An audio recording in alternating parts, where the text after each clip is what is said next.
The leaves crunched underfoot, a brittle chorus that echoed my heartbeat as I stood before the faded blue door of my childhood home. 10 years had carved deep lines into the place, each scuff and dent a story of neglect and time. The neighborhood was quieter than I remembered, as if the ghosts of my past had hushed the world around me. I hesitated, my hand hovering over the brass doorknob. Would they even recognize me? The girl who had once filled these walls with laughter had become a woman cloaked in the weight of secrets. I had spent a decade piecing together a life from the shards of my past, but I could feel that familiar anxiety coil tight in my stomach. What was I even doing here? With a deep breath, I twisted the knob and stepped inside. The musty smell of old wood and faded memories hit me like a wave. The living room was unchanged. The same threadbare couch that had seen countless family fights now sat solemnly beneath a layer of dust. My heart raced as I scanned the room, memories flooding back uninvited. I could almost hear my mother's voice, sharp with disappointment, echoing in the corners. "Rachel?" A voice called out, hesitant. It was my father, his figure silhouetted in the doorway of the kitchen. The years had not been kind. Gray streaked his hair, and worry lines had deepened around his eyes. "Dad," I said, my voice wavering. He looked at me as if I were a ghost, and for a moment we stood frozen in time, the years collapsing into an instant. Then he stepped forward, a mix of apprehension and hope painted across his face. "You shouldn't have come back." "I know," I replied, my throat dry. "But I need to talk to you and Mom. There's something you don't know." He stepped back, shaking his head as if trying to shake off a bad dream. "Rachel, after everything, please just let me explain." I could hear the pleading in my own voice, a sound I hadn't used in years. He hesitated, glancing toward the kitchen where my mother would undoubtedly be eavesdropping. With a reluctant sigh, he stepped aside. "Fine, but don't expect this to be easy." I followed him into the kitchen, where my mother stood with her back to me, stirring a pot on the stove. The moment she turned, her expression hardened, as if she were bracing for impact. "Rachel," she said flatly, her voice void of warmth, "I didn't think I'd ever see you again." "Mom, do you have any idea what you put us through?" Her words were sharp, slicing through the air like a knife. "Do you even care?" I took a step forward, desperate to bridge the chasm of misunderstanding that had grown between us. "I do care. That's why I'm here. I need to tell you both why I came back." "Save it," she snapped, turning back to the stove. "You made your choices. We've moved on." "Moved on?" I echoed, incredulous. "You think I haven't? You think I wanted any of this? I lost everything because of..." "Because of what?" "Because you couldn't keep your legs closed." My father's voice cut in, sharp and bitter. I recoiled, but I wouldn't back down. "No, because I fell in love. Because I thought I could trust you, and I was wrong." "Enough!" my mother shouted, her face twisted in anger. "We don't want to hear your excuses." "I'm not making excuses." I felt the heat rising in my cheeks, a blend of shame and anger.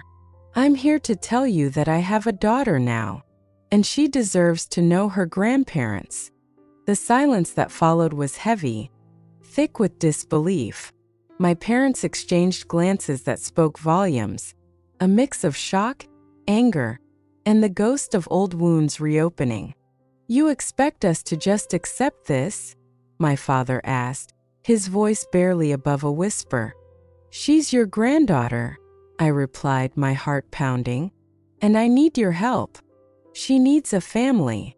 My mother's shoulders sagged, and for a brief moment, I thought I saw a flicker of something softer in her eyes, remorse, compassion, but it was gone as quickly as it came, replaced by the hard wall I had fought against for years. "I don't know if we can do this," she said, her voice trembling slightly.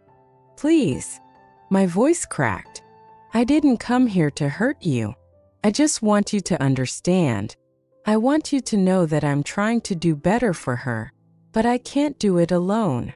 The room was thick with tension, and I could feel the walls closing in. But I stood my ground, ready to confront the ghosts of my past for the sake of the little girl I had brought with me. A child who deserved to know the love I had once known, and who would one day hold the truth that could shatter the very foundation of our broken family. As they stared at me, caught in the crosshairs of old resentments and new revelations, I realized that the path ahead would be fraught with challenges. But I had come too far to turn back now. The days that followed my return were a surreal blur of tension and tentative reconnection. Each breakfast was a careful negotiation, every conversation a minefield. My parents were guarded, their faces hard and unyielding, but I could sense a crack forming in the fortress they had built around their hearts.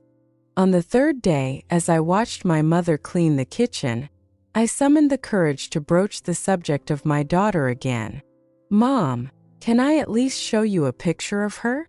I asked, my voice soft but insistent. She paused, her back still turned, but I could see her grip tighten on the dish rag. After a moment, she sighed and nodded. "Fine." I pulled out my phone, my fingers trembling slightly as I navigated to the photos.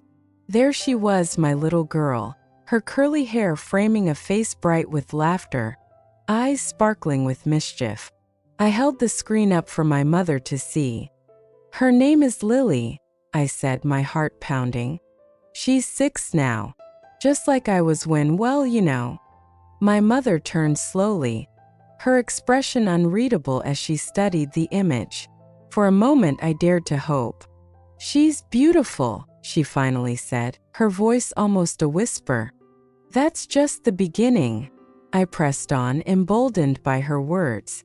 "She's kind and funny, and she loves to draw. I want you to get to know her." My mother's eyes softened, but the wall still loomed. "Rachel, it's not that simple. We can't just forget what happened." "I'm not asking you to forget. I just want a chance to rebuild," I replied, my heart racing. "Lily needs family. I need family." Just then my father walked in, the newspaper in hand, but his gaze flicked to the screen before he could hide his curiosity. "What's going on?" he asked, his tone cautious. "She wants us to meet Lily," my mother said, her voice flat. He shifted his weight, the tension palpable in the air. "Rachel, you have to understand that we're still processing everything. It's not just about you anymore." "I know that," I said, desperation creeping into my voice. "But she's part of this family, whether you like it or not." There was a long silence as my parents exchanged glances again, this time with uncertainty mingled with the stubbornness that had kept them apart from me all these years. Finally, my father sighed heavily. "What do you want from us?" "I want you to come meet her. Just once. See what she's like. Give her a chance," I implored, my heart in my throat. He looked away, visibly wrestling with the memories of my teenage pregnancy, the shame, the anger, the way they had felt forced to sever ties. "It's a lot to ask." "Is it? Or is it just fear?" I countered, surprised at my own boldness. "You've kept me out for so long. Don't make her pay for my mistakes." My mother's eyes glistened, but she blinked them away. "It's not fair to put this on us." "No," I replied, swallowing hard. "But life isn't fair. I've spent years carrying the weight of this alone. I can't do it anymore. Not for her." As the words hung in the air, I could feel a shift, something fragile and tentative. My father cleared his throat. "We'll think about it. Please don't take too long," I whispered, feeling hope waver like a candle flickering in a draft. A week passed, and the weight of anticipation grew heavier. Each meal was marked by an undercurrent of unspoken words, and I could feel my parents grappling with their own feelings of guilt, anger, and longing. Then one evening, as the sun dipped low and bathed the room in golden light, my mother sat across from me with a resolve I hadn't seen before.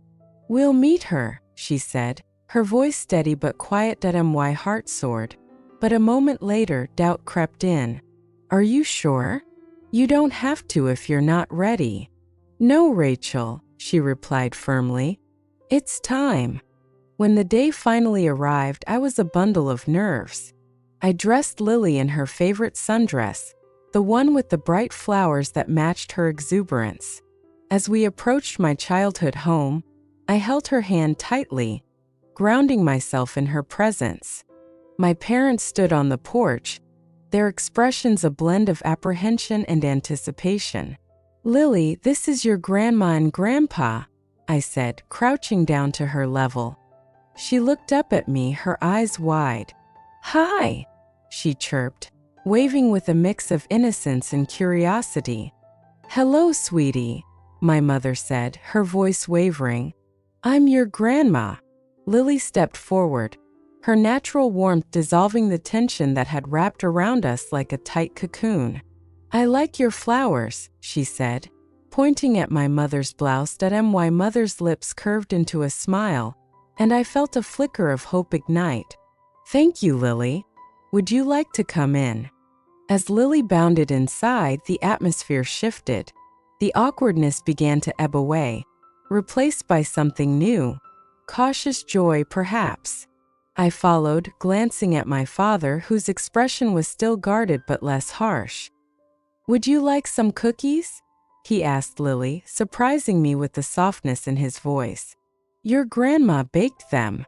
"Yay, cookies," she squealed, and for the first time in years, I saw a glimpse of the parents I had once known.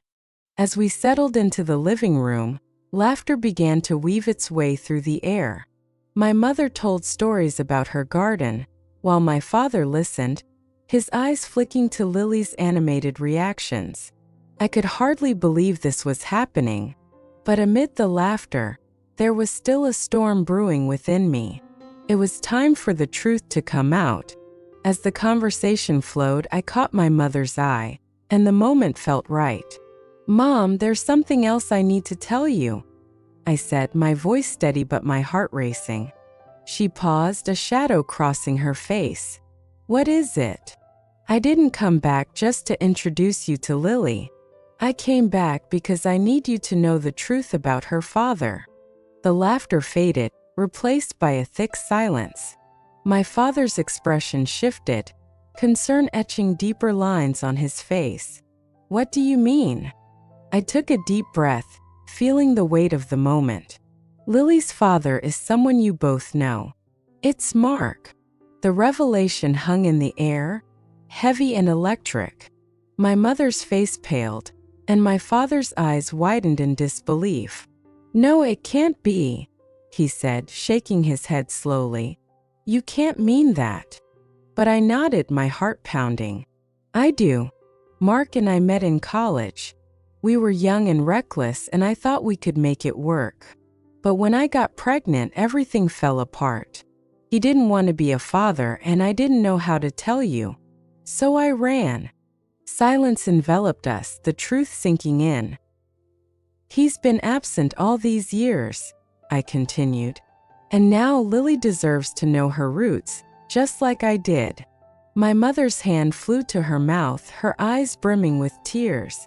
"Oh, Rachel, we didn't know. We thought." "I know what you thought. I just wanted to protect her," I said, my voice breaking. "But I need you to understand. I want her to have a chance to know love. Your love, despite everything."